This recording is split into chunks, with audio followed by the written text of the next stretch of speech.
RSS के सरबराह doctor Mohan Bhagwat ने मुंबई में मुनक्किदा विहार सेवक और जामिलन से खिताब किया और उनका कहना था कि धर्म तमाम वजूद की मुहर्रिक कुव्वत है और उसी की रहनुमाई में तवाजुन और दुरुस्त समत बरकरार रहती है।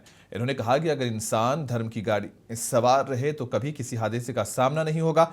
डॉक्टर भागवत के मुताबिक धर्म पूरी कायनात को चलाता है। उनका कहना था कि रियासत सेकुलर हो सकती है लेकिन कोई भी जानदार ये बेजान शय धर्म के बगैर वजूद नहीं रख सकती।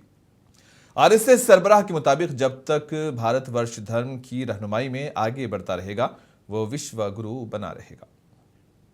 संतों की प्रतिष्ठा का, संतों की सुरक्षा का ध्यान रखना ये हम सबका कर्तव्य होता है। इसलिए देश का प्रधानमंत्री भी ये कहता है कि संतों को ना कहने में मुझे संकोच होता है।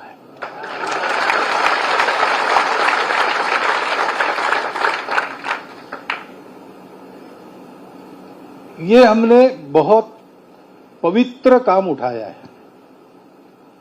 हम संघ का काम करते हैं, हमने भी एक पवित्र काम उठाया है। हम भी रक्षक ही है। हम प्रबोधन वगैरह नहीं करते, लीड वगैरह नहीं करते। महाराज जी ने कहा करोड़ों लोगों का नेतृत्व तो हमारे यहां आध्यात्मिक लोग ही करते हैं। तो वो जो उपदेश देंगे, वो जो सलाह देंगे, वो देते रहे, इसलिए उनकी सुरक्षा आवश्यक थी। हम भी उनका प्रवचन लोगों के लिए चलते रहते, तब बाहर चौकीदारी हाथ में डंडा लेकर करने वाले लोग हैं।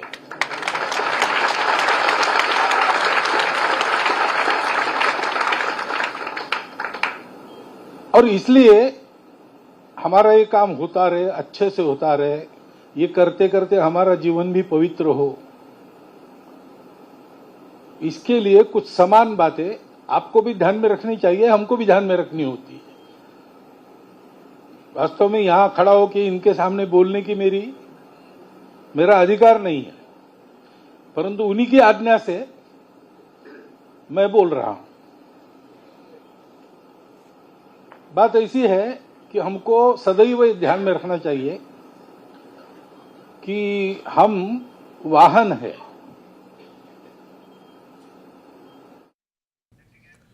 मारूफ मौसीकार AR रहमान ने हिंद फिल्म इंडस्ट्री में मुबैना फिरके वाराना रवैये से मुतालिक अपने हालिया बयान पर उठने वाले तनाज़े पर खामोशी तोड़ दी है। ऑनलाइन शदीद तनकीद के बाद ऑस्कर अवार्ड याफ्ता मौसीकार ने सोशल मीडिया पर एक वीडियो पैगाम के जरिए अपनी वजाहत पेश की है। AR रहमान ने इंस्टाग्राम पर जारी वीडियो में कहा कि हिंदुस्तान हमेशा से उनकी जिंदगी और तख्लीकी सफर का मरकज रहा। इन्होंने वाज़ेह किया कि मौसीकी उनके इजहार और राबते का बुनियादी जरिया है और उनका किसी के जज्बात को ठेस पहुंचाने का कोई इरादा नहीं था। वीडियो के अख्ताम पर रहमान ने मुल्क से इजहार तशक्कुर किया और इस अज़्म का इयादा किया है कि वो ऐसी मौसीकी तख्लीक करते रहेंगे जो माजी का एहतराम करे, हाल का जश्न मनाए और मुस्तकबिल को मुतासिर करे।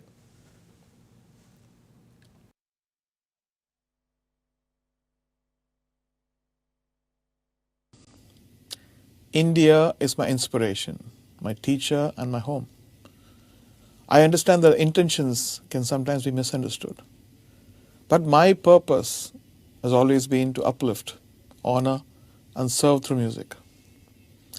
I have never wished to cause pain and I hope my sincerity is felt.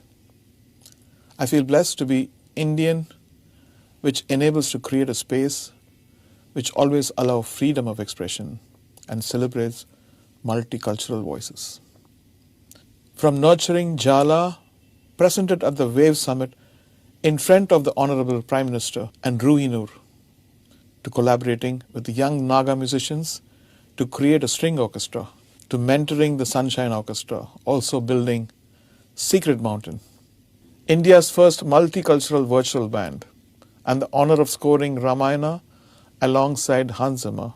Each journey has strengthened my purpose.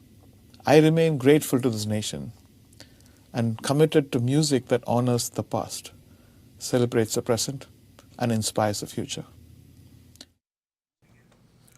Bellary firing वाकये की सीबीआई जांच के मुतालबे पर कर्नाटक के वजीर आला सिद्धारामैया ने बीजेपी पर सख्त तनकीद की। मैसूरू में मीडिया से बात करते हुए उन्होंने कहा कि बीजेपी लीडरों को सीबीआई जांच का मुतालबा करने का कोई अखलाकी हक नहीं है। वजीर आला ने सवाल उठाया कि जब बीजेपी इख्तिदार में थी तो उसने कौन से मामलात सीबीआई के हवाले किए थे। उन्होंने बेल्लारी के रेड्डी बरादरान पर भी निशाना साधा और कहा कि बेल्लारी को रिपब्लिक ऑफ बेल्लारी कहना जमहूरियत की तौहीन है। ಬಿಜೆಪಿಯವರು ಮೊದಲು ಹೇಳಲಿ ಅವರು ಯಾವ್ಯಾವ ಕೇಸ್ನ ಸಿಬಿಐ ಕೊಟ್ಟಿದ್ದಾರೆ ಮೊದಲು ಅವರು ಹೇಳಬೇಕು. ಹಿಂದೆ ನಾವು ವಿರೋಧ ಪಕ್ಷದಲ್ಲಿದ್ದಾಗ ಅವರು ಅಧಿಕಾರದಲ್ಲಿದ್ದಾಗ ಯಾವ್ಯಾವ ಕೇಸ್ಗಳನ್ನು ಸಿಬಿಐ ಕೊಟ್ಟಿದ್ದಾರೆ ಕೊಟ್ಟಿದ್ದಾರೆ ಯಾವ್ದಾದ್ರು ಕೇಸ್ನ ಮತ್ತೆ ಅವ್ರಿಗೆ ಯಾವ ನೈತಿಕ ಹಕ್ಕಿದೆ ಹೇಳಲಿಕ್ಕೆ? ಅವರು ಅಧಿಕಾರದಲ್ಲಿದ್ದಾಗ ಕೊಟ್ಟಿದ್ರೆ ಎಲ್ಲ ಕೇಸ್ಗಳು ನಾವು ಡಿಮ್ಯಾಂಡ್ ಮಾಡೋದಲ್ಲ, ಆ ಕೇಸ್ಗಳನ್ನೆಲ್ಲ ಕೊಟ್ಟಿದ್ರೆ ಅವ್ರಿಗೆ ನೈತಿಕತೆ ಇರ್ತಿತ್ತು. ಈಗ ನೈತಿಕತೆ ಇದೆಯಾ? ಯಾವ್ದಾದ್ರು ಒಂದು ಕೇಸು ಕೊಟ್ಟಿರ್ತಕ್ಕಂಥದ್ದು ತೋರಿಸ್ಲಿ. ನಾನು ಚೀಫ್ ಮಿನಿಸ್ಟರ್ ಇರುವಾಗ ಅನೇಕ ಕೇಸ್ಗಳನ್ನು, ಸುಮಾರು 7-8 ಕೇಸ್ಗಳನ್ನು ಸಿಬಿಐ ಕೊಟ್ಟಿದ್ದೀನಿ. ಇವ್ರು ಕೊಟ್ಟಿದ್ದಾರಾ? ಜಾರ್ಜ್ ಕೇಸ್ ಕೊಟ್ಟಿದ್ದೀನಿ, ಲಾಟ್ರಿ ಕೇಸ್ ಕೊಟ್ಟಿದ್ದೀನಿ, ಸೌಜನ್ಯ ಕೇಸ್ ಕೊಟ್ಟಿದ್ದೀನಿ, ಉತ್ತರ ಕನ್ನಡ ಜಿಲ್ಲೆಯಲ್ಲಿ ಕೊಟ್ಟಿದ್ದೀನಿ. ಇವ್ರು ಯಾವ್ದು ಕೊಟ್ಟಿದ್ದಾರೆ? ಯಾವ್ದಾದ್ರು ಒಂದು ಕೇಸ್, ಇಂಥ ಕೇಸ್ ಕೊಟ್ಟಿದ್ದೀನಿ. ಅವ್ರಿಗೆ ಸಂಸ್ಕೃತಿ ಇಲ್ಲ ಅನ್ನೋದು ಭಾಳ ಸ್ಪಷ್ಟವಾಗಿ ಗೊತ್ತಾಗುತ್ತೆ. BJP-ಅವರಿಗೆ ಸಂಸ್ಕೃತಿ ಇಲ್ಲ. ಹಾಗಾದರೆ ಜನಾರ್ದನ್ ರೆಡ್ಡಿಗೆ ಬಳ್ಳಾರಿ ಬರಬೇಡ ಅಂತ ಯಾಕೆ ಮಾಡಿದರು?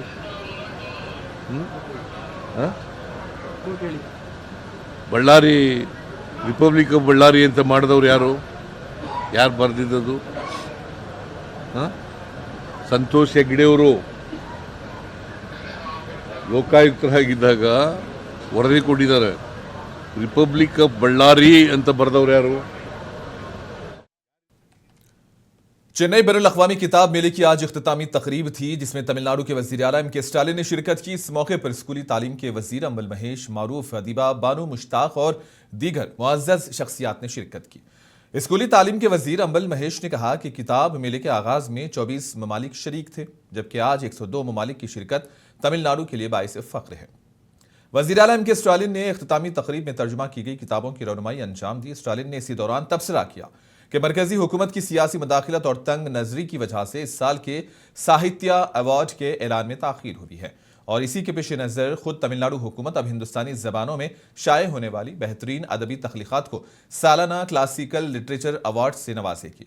इंटरनेशनल बुक प्राइज़ याफ्ता मुसन्निफ़ा बानू मुश्ताक ने अदब को सरहदों से परे करार देते हुए कहा कि ज़बानें लोगों को जोड़ने का जरिया हैं। वज़ीर आला M.K. स्टालिन ने अपने खिताब में कहा कि ज़बान दीवार नहीं बल्कि दुनिया के लोगों को मिलाने वाला पुल है।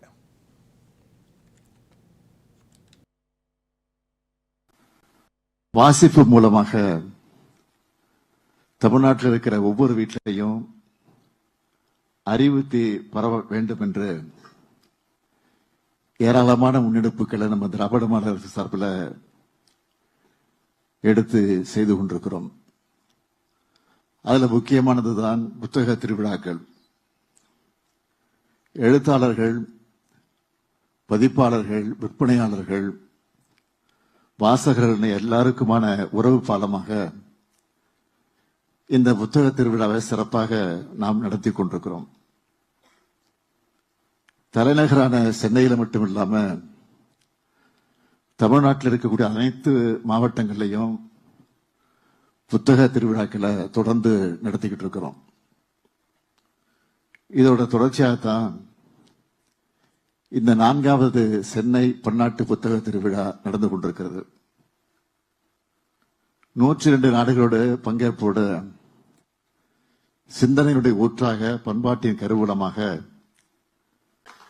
I consider it a rare privilege to stand before you at the valedictory section of the Chennai International Book Fair, a space where ideas meet people, where language converse with one another, and where democracy breathes quietly through page and print. This book fair is not merely an event, it is a cultural statement.